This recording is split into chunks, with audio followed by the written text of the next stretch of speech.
Because I love this conversation. What do you ask me for if I had new glasses? Well, they just look very nice, and not that I don't think you look nice the last time I saw you. I just think they're particularly very nice looking.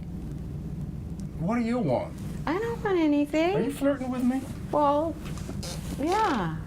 Nice, I love it. Entrepreneurs at Fuego will document the journey of incredible entrepreneurs. My best friend Sheryl, how are you, dear? Good. How you doing? Good morning. Project improvement experts. Yeah, I'm an expert. I'm an expert at making improvements.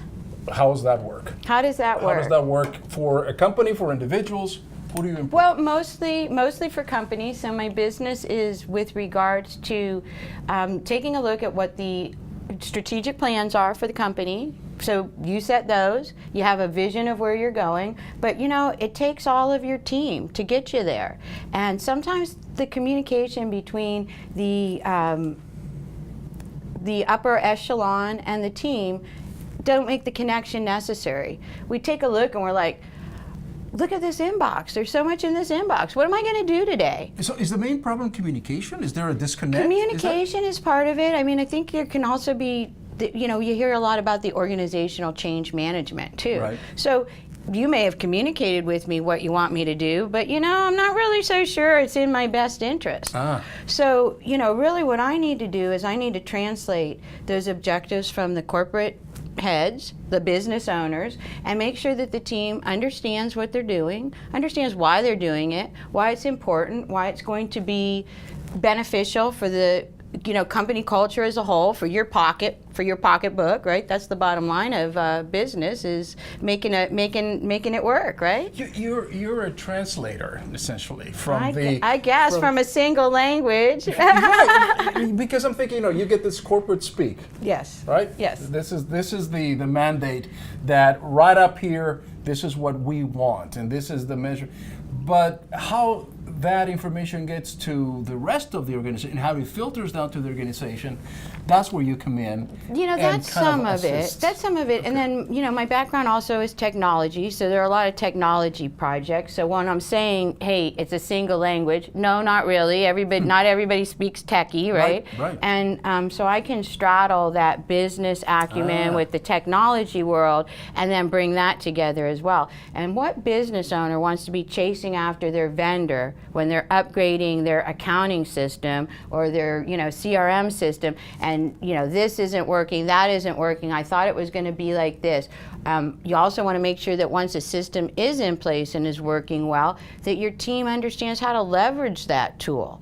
So I bring all of those things together, and having all those things work properly, the systems work properly, the teams work properly, the teams and the systems work together, the processes is what ends up being the value stream to those strategic objectives. And at the end of the day, this translates into increased profits, increased profitability, sure, better culture. Yes, all employees of that. Are happier because they get a very clear message. And you know, they feel like part of the process, right? If you bring them in and you engage them properly, they understand what is trying to be achieved rather than feeling confused. Oh, they switched it again. Oh, they don't know what's going on. You know, John told me this and Bob told me that, and everybody just puts it on my desk and says it needs to be done rush, rush, rush. No, you know, you have to prioritize. We all talk about multitasking all the time. Yep. Okay, we can do it. But however, when we want to really get something done, we need to focus on it and move it through. And those sorts of techniques, they're, you know, it's part of that Toyota manufacturing system, the Kanban systems, and, you know, just these techniques of helping us focus on what's important today and moving it through and getting on to the next thing. So those are, you know, I try and bring some of those techniques to the team so that the results are achieved. When you go into these companies, do people view you with suspicion? Wow. You know, I haven't had that experience, and of course, you know, I'm newer at doing it as an entrepreneur, so I've got a long history of working in the corporate space, and so I think that, you know, we maybe, certainly there's lots of back talk back stories that go Sure. on in the corporate, but I never really felt that anybody was suspicious of my motivations. Maybe they get mad because I try and hold them accountable. which is which is accountable? important. And so let's talk about that time. So you were in corporate America for a long period of time. Yes, 20 And plus years. Yes. 20 plus years, Yes. and then you decided to go and jump into being your own boss. Yep. And most recently I've worked for large corporations. I was in food service distribution. I have background in logistics. Prior to that, I worked for a nonprofit that was in disability services. All technology, building systems, building people together to make the systems work. I did spend some time in a consulting environment in somebody else's consulting firm and got a lot of exposure to a lot of different industries and systems. And I just feel as though right now with how the economy, the landscape for businesses has become a little more equal playing field for the smaller size businesses, that they can access and they can benefit from some of the expertise that I've learned and applied in that corporate environment, and that those benefits are now accessible to them as we talk about the gig economy. And you and I both know people that are doing the fractional work. You had Mike on here recently with his sales, and Yep. we know people that are CMOs, that CFOs. They're all doing things fractionally. And what we want to do is we want to keep the variety in our life going. We want to see and do a lot of things. We want to help a lot of businesses, but you can afford to bring on real experts for a slice of the time that you need them. You don't need them. You don't need me on staff full time. You've got something going on. You've got a project.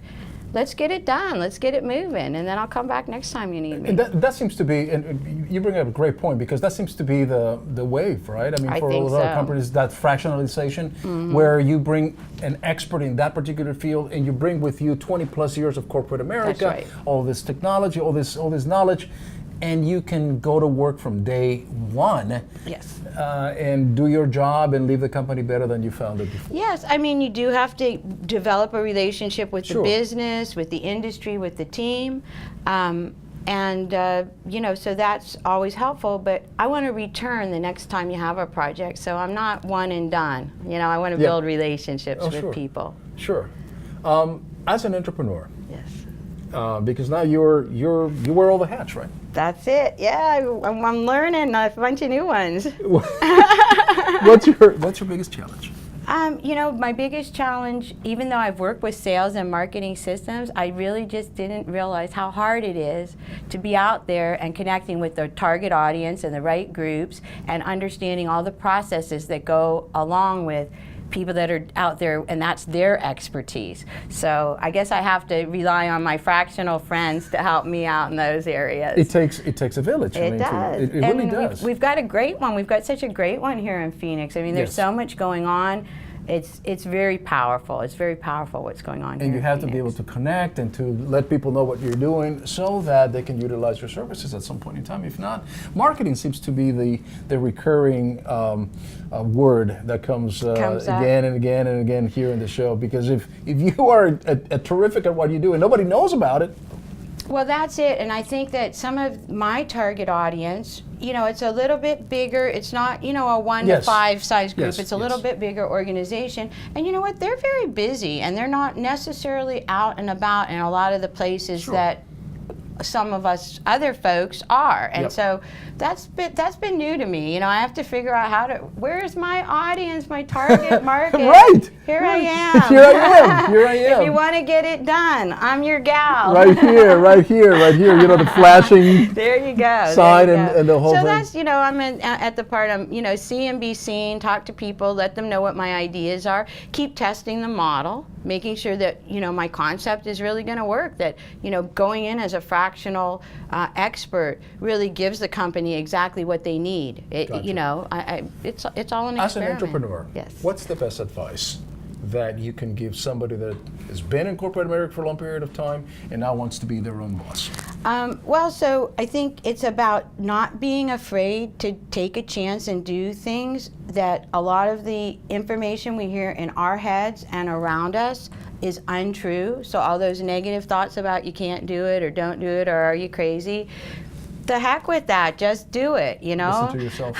Listen to yourself. And I have grown so much in just a short period of time by getting outside of my comfort zone that it's really been fantastic. And I just want to keep, you know, if that's the end result of this journey for me, I'm just a more well-rounded person and just know more about myself and about business world around me. It's easy for you because you're an extrovert, and my goodness, you fit in everywhere. Sheryl, pass. All right. Well, you know, some of those that are watching this are going to call you up and say, she is not an extrovert. I doubt it. You fooled everybody then. All right. Well, that's, you know, that's part of it, right? Terrific job. I appreciate it. Thank you so much. With that, we're out. Welcome to the remix. Prestige.